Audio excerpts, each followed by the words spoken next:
इतना गाना गाइए, कितना इसको याद होगा, सबसे बड़ी बात। हमारे बुझा था कि कोई दिन लगातार प्रोग्राम 10-15 दिन होत रह जाओ तब शिल्पी जी गावल गाना खत्म ना हो।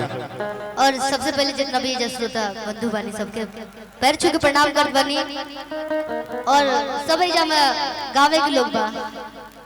और एक बार चाह के एक बार दोनों हाथ उठा के ताली बजा दे सभी। हमरा खातिर ना उजाला भैया खातिर तमाम एजा कलाकार आइल बने सबके खातिर। और एक लाइन बस हम गाओ तनी सब कि मद बखिया तो है बाबू मर जाइबा कि मर जाइबा कि हमरा चेहरा के लाइट से जोर जाइबा आदि जोर जाइबा जोर जाइबा कि मर बखिया तो मर जाइबा मर जाइबा मर जाइबा जर जाइबा जर जाइबा ओ हमरा चेहरा के लाइट से जोर जाइबा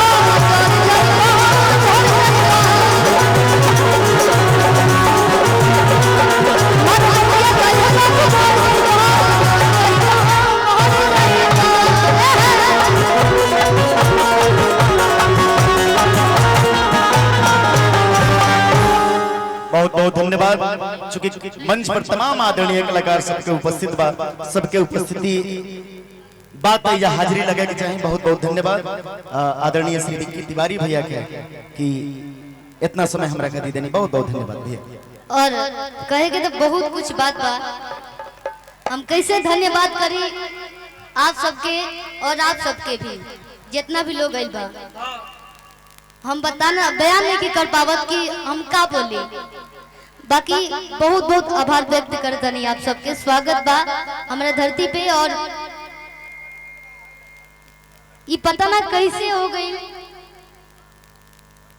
आप लोग के आशीर्वाद बा, माई के आशीर्वाद बा, भगवान के आशीर्वाद बा, श्रोता लोग के आशीर्वाद बा। और शायद हम सोचले ना रहे कि कभी भी हमारे इतना क्षमता हुई कि इतना कलाकार लोग आए।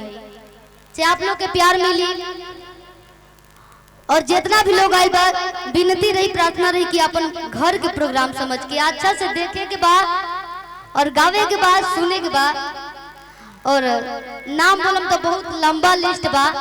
सबके स्वागत करते नहीं, प्रणाम करते नहीं, पैर छू के गोड़ लगते नहीं। Thank you so much. शिल्पी जी बाबू 2 सेकंड। आनंद मोहन बाबा आज तनी रौरा एक बार पत्रकार शिल्पी जी से वो प्रश्न कैले कि भोजपुरी के बारे में राउर का विचार बा। आनंद मोहन बाबा हमार गार्जियन कुछ और राउर राह बा भोजपुरी के बादो काम करब। राउर गांव के बेटी एगो बात के लिए करा के मोबाइल में कैद कर ले जा। शिल्पी जी कली की दूध के दूध पानी के पानी कहब, मेघ के गर्जना बन के हम दरिया के रवानी कहब। और जब तक हमार भोजपुरी जहान हिंदुस्तान के प्यार रही तब कलम उठा के पहले हम सिर्फ भोजपुरी के कहानी कहब। एगो जोरदार ताली बजा के सम्मान दी और कुछ बाबा भी ऐसी बात दी मुखार। शिल्पी जी कहानी है कि कैसे अपना लोग आ गए, हम सोचले ना रहनी। लेकिन कलाकार ऐसा ही ना होला, कलाकार पूरा दुनिया ना हो गई। कलाकार के हृदय ही अलग है और ये हमार परिवार है। आज शिल्पी जी चाहे कोई भी व्यक्ति अपना की यहाँ बुलावेला, लेकिन हमनी के ऐसा समझ के आदमी आइल बा कि हमरा घरे बियाह हो रहल बा, जलसा हमरा घरे हो रहल बा। शिल्पी जी के घर बांटल नहीं खे, हमार घर बांटल नहीं खे, एक कलाकारन के घर बांटल नहीं खे। तो ऐसे ये गांव भी थे तो मेरा परिवार है। और जहाँ गाने भी निकले जिस शहर में, वो भी हमारा गांव ही बराबर निकला, घर बराबर। तो सभी लोग हमारे घर बराबर हैं। तो अपने घर का कार्यक्रम समझ करके अच्छे से सुनिए। और एकदम एकदम और आपने भोजपुरी को ऐसे जगह पे तक पहुंचाया है, हम आभारी हैं आपके। ये बहुत बड़ी बात है। Thank you so much.